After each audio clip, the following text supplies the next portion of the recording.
Good evening. Welcome to Authentic Expressions. My name is Mige Glenn, and I'm glad you're here to join us. So, let me share with you tonight's topic. It is cultivating inner voice, cultivating inner authority, trusting your own decisions. So, we are glad and privileged to have Laurel Ridge sponsor this program. Laurel Ridge is a behavioral health program. It offers compassionate care for every stage of life. It provides personalized treatment for all populations. Their interest is to help you to develop into your journey to wellness. There are services for children, adolescents, adult military dependents, veterans, and first responders. They offer inpatient services, outpatient services, substance abuse treatment, residential treatment. Call 210-491-3591 for no-cost assessment. Laurel Ridge is open 24 hours a day, 7 days a week. Their mission is to save lives, heal families, create hope. All right, welcome. So today's topic is cultivating inner authority, trusting your own decisions. All right, I see EK. Hi, EK. Good to see you. I see Constance. Very nice. Welcome to Familiar Names and Faces. Okay, so let's think about questions you want to ask related to cultivating inner authority, trusting your own decisions. What questions might you have? So while waiting for you to type your questions, I'm going to read to you quotes. This first quote is by Tony Robbins. He says, "Your life changes the moment you make a new, congruent, and committed decision." So your life changes the moment you make new, congruent, and committed decision to yourself, not to other people. So I want to add that by Tony Robbins. Okay. The next question, okay, I don't have a question yet. Feel free to type your question. Another quote in the is anonymous by, okay, this other quote is, "If you want to make a wrong decision, ask everyone." Next quote is, "The more you love your decisions, the less you need others to love them." So these are the thoughts and quotes that I would like for you to ponder upon. So, all right. Okay, let's see what questions you have. Can you hear me? Okay.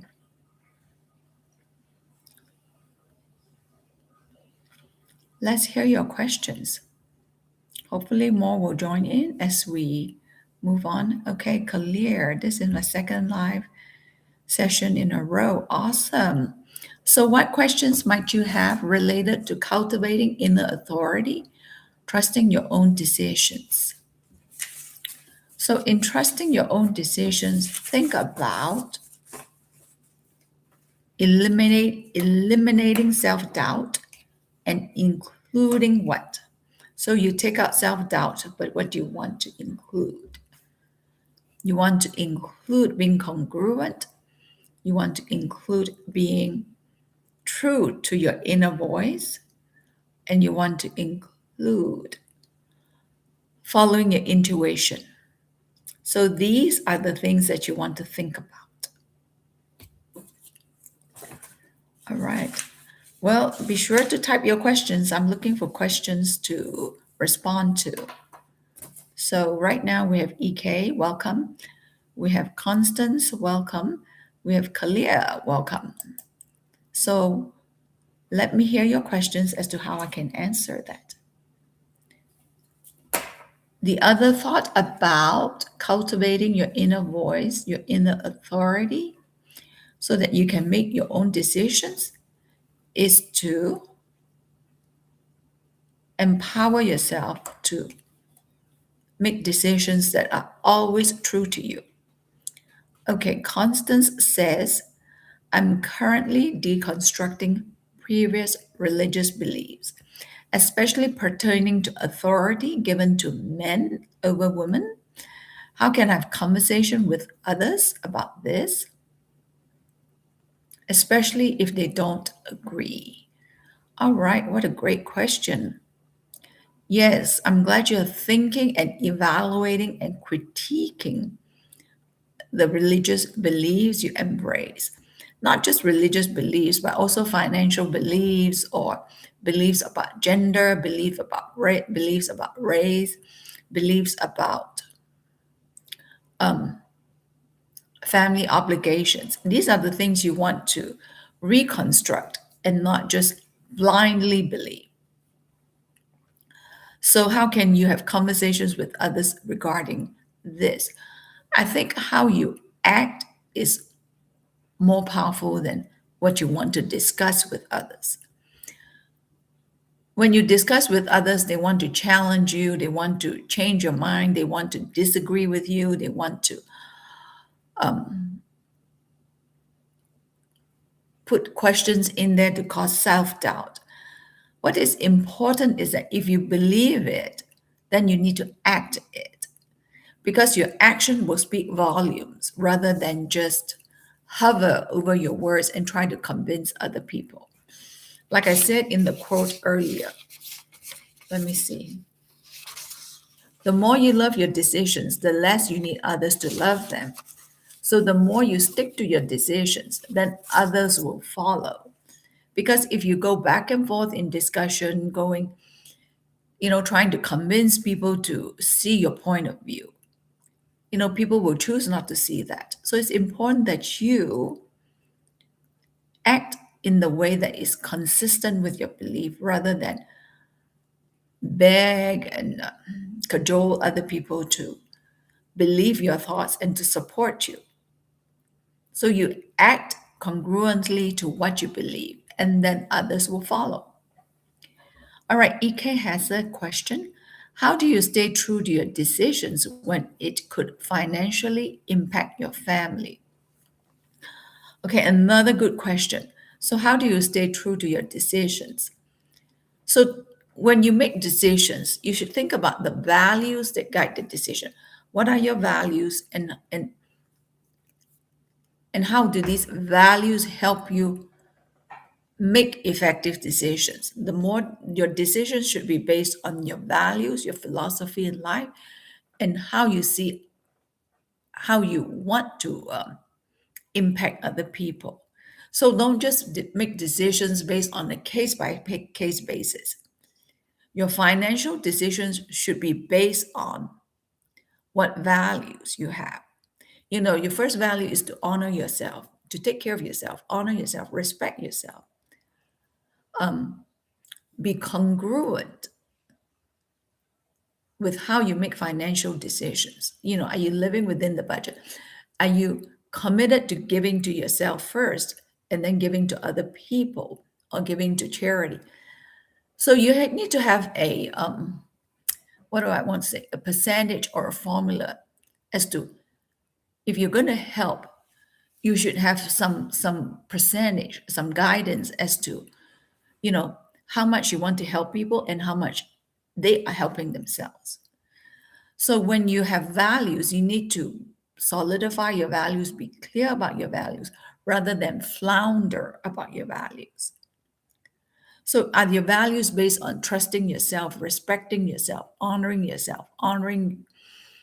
your your words, honoring who you want to help and the amount you want to help, meaning the frequency in which you want to help. If people keep asking, do you just continuously give or do you, set some guidelines as to how you give? And then what are the reasons you want to give to these people? Are you giving because you feel sorry or because you care enough to help them grow so that they can be better for them? They can be better. They can make better decisions. As you make better decisions, others will also make different decisions. So what you do has some, what do I call, some rippling effect. So when you set clearer, respectable guidelines for you, others will then likewise follow. But if you are all over the map and you're floundering and you're waffling, people will also waffle in life. So always stay true and congruent to what your values, what your principles, what you want to see happen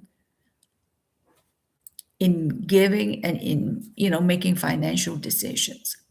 And also evaluate, are you making decisions because um, you're bailing people out or you're empowering people? So these are things you want to think about.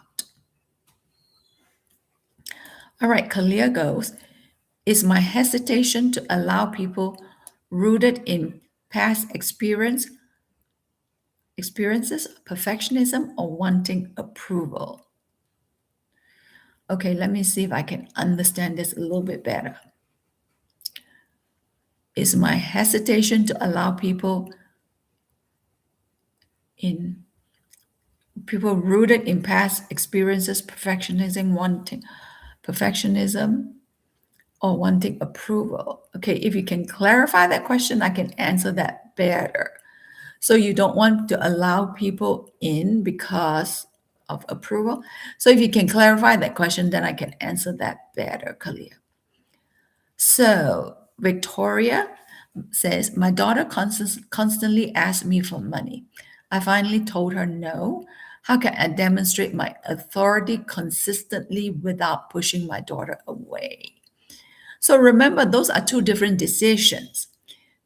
You push her away, or she decides to dangle her relationship with you based on financial providence.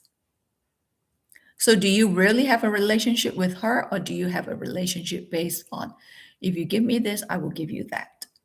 If you give me this, I'm going to give you my time. So, so will she spend time with you if you don't give her money?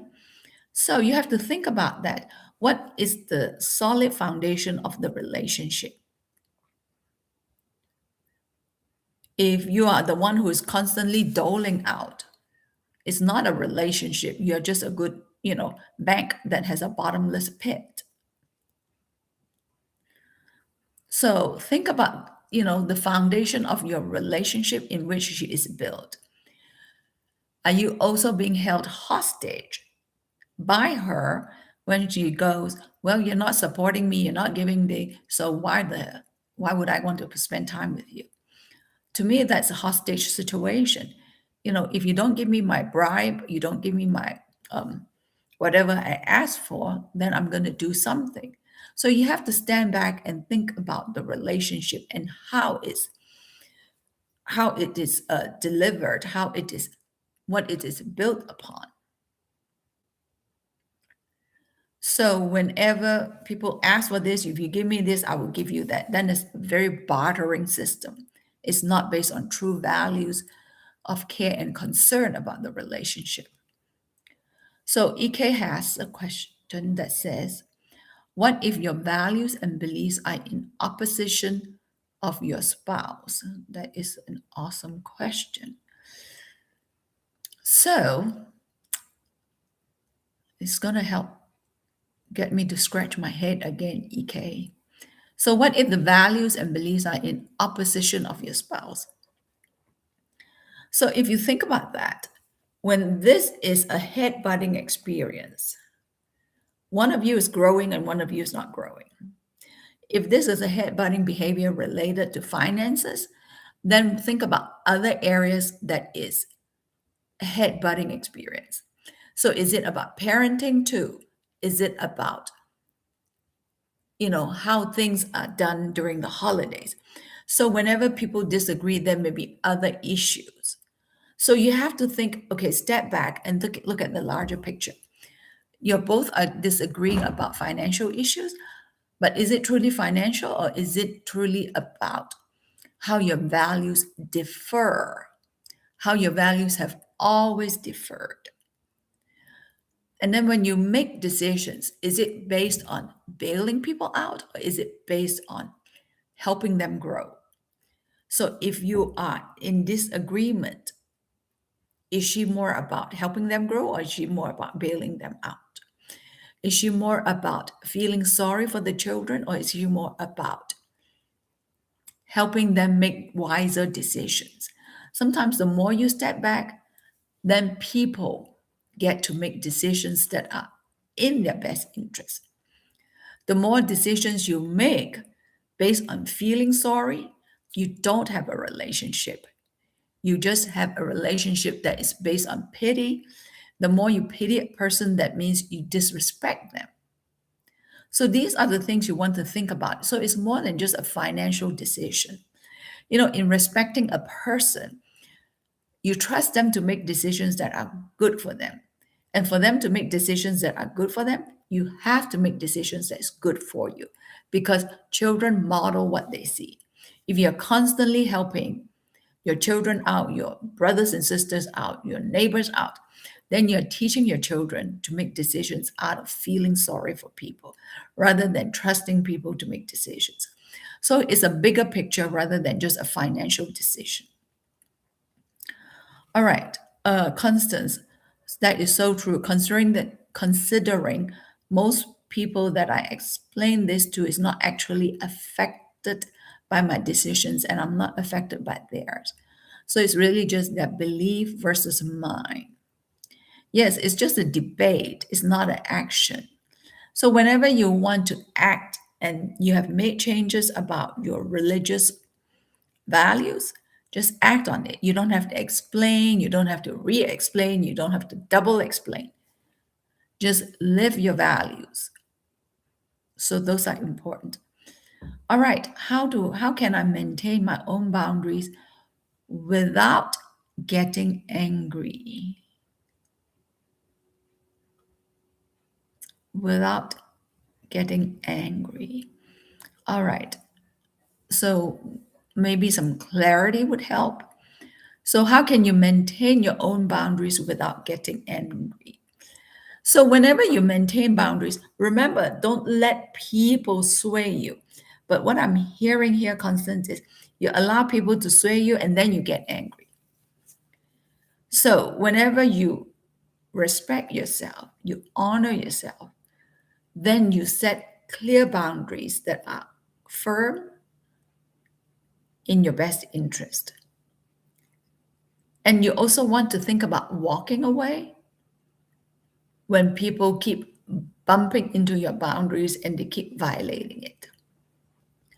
Because, it could be family members, but do they keep bumping into you because they respect you or because they disrespect you and they're trying to push you? So you have to think about the power you give to other people. You give to other people the power, it's like you are afraid they may dislike you, you might afraid they may not come to see you, especially like with children. You're afraid that the relationship would sever, break apart, fall apart. If a relationship is based on those flimsy, you know, emotions, you do not have a relationship. In solid relationships, you ought to be able to state your point, they state their point, and then you get to respect each other's point. It's not about, oh, I'm afraid to say this, I'm afraid to say that. If there's so much fear or so much anxiety, then it might be important for you to look at what drives the fear. Is what is the foundation of these relationships. So be more clear about building you up rather than worrying about who you're going to step their toes on. So your anger is provoked by yourself, or your anger is provoked by the fact that you don't know how to walk away. When people keep bumping into your boundaries after you have already said not at this time, and they keep abusing that, they don't care about your interest. So you have to reevaluate this. the relationship. Okay. Okay. Kalia goes. Okay. I have a wall. Let me go back to your question. Is my hesitation to allowing people in rooted in my past experience, perfectionism, wanting approval because I have a wall up? Okay. Let me see if I can understand your question. So you refuse to let your wall down because of past hurts, past your own perfectionistic standards about relationship, about perfectionistic expectations. So think about um, your values regarding relationship. Many times, are you building your relationship based on faulty logic or based on healthy logic? That is about trusting you, being authentic to you, honoring your inner voice. So for us to have relationships, many times we think, oh, other people are doing this to us. It's more about what values are you embracing that you are sticking to that will allow you to enjoy the relationship. Don't think that is, well, there are two parties, but are you relationshiping with people that hold similar values, that uphold you, that build you up? Or is it because you keep hanging out with people who keep violating it, or you have your wall up because people are critical, judgmental? So it is also important that you learn to change your playground and your playmates if you feel like you often have to have your wall up. Because if your wall is up, that means you are not in a very healthy relationship, because the need to have continuous boundaries means that you're hanging out with people who keep violating it. So think about the people you want to share and spend time with. Okay, so Victoria says, thank you. This has been helpful because it has been based on money. Your relationship with your daughter has been based on money. Otherwise, you don't hear from her. Yes, you need to also respect yourself and have relationship with people that don't dangle threats in your face. When you have relationship with people who continuously dangle threats in your face, that means you really don't have a relationship. You just have a hostage situation. Because when you dole out money, they show up. When you don't dole out money, they stay gone forever. So you have trained people to use money to buy friendships or relationships. So that relationship is on a very fragile, very thin line. So it's important to think about how you want to relationship, what are the foundation in which you want to build relationship. All relationships should be built on empowering process, encouraging process, validating, honoring, trustworthiness, respectful energy, not based on if you give me this, I will give you that. That is a bartering, trading relationship.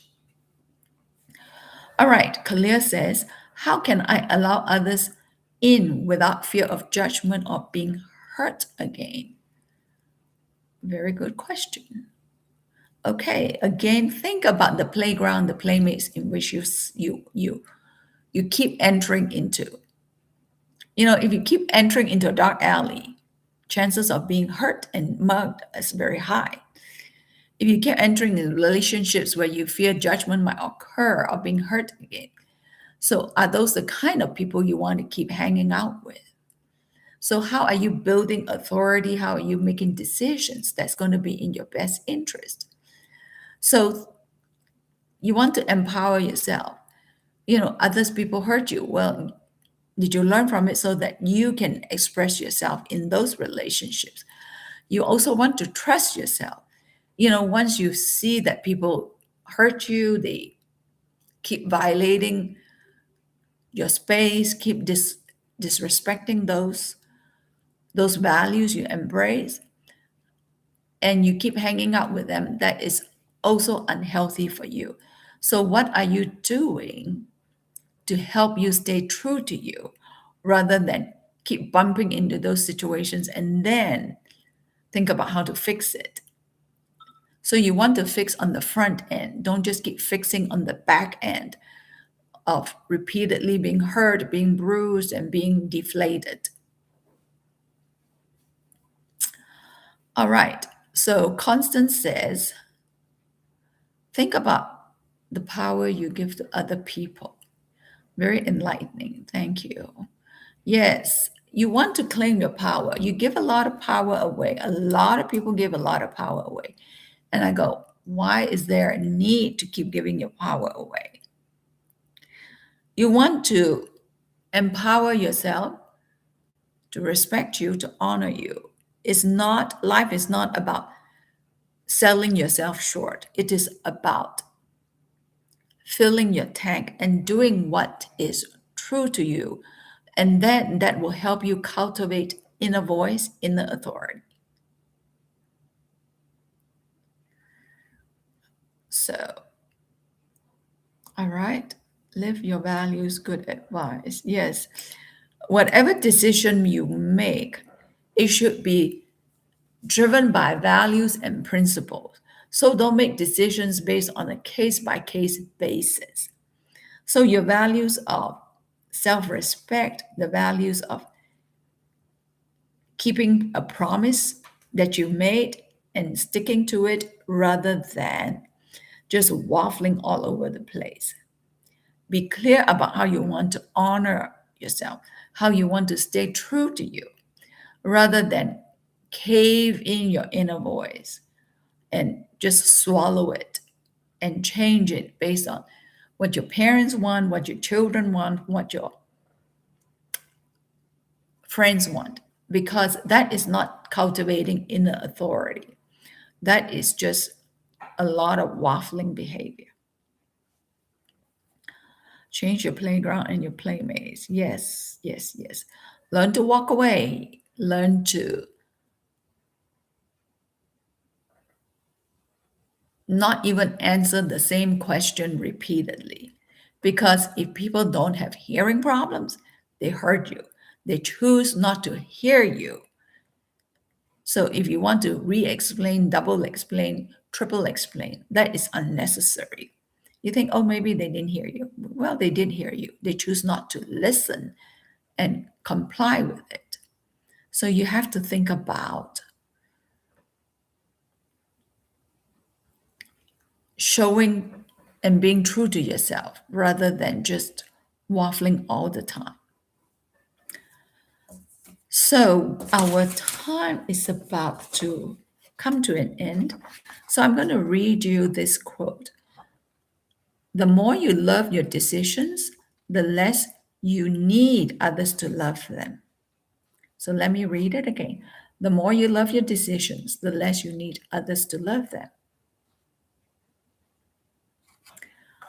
Okay, here's another quote that I'm going to share with you. The more you trust your inner voice, the less you need outside validation. Same thing. Think for yourself, trust your own intuition.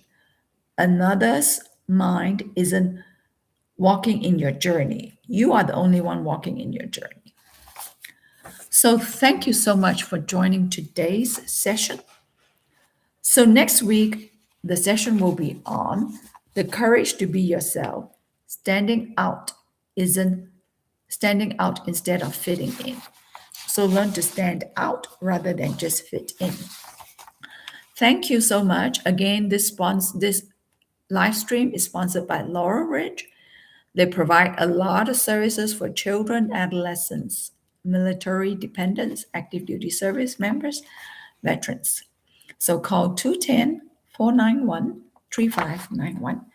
Thank you so much and look forward to seeing you next week with different questions on the courage to be yourself, how to stand out instead of fitting in.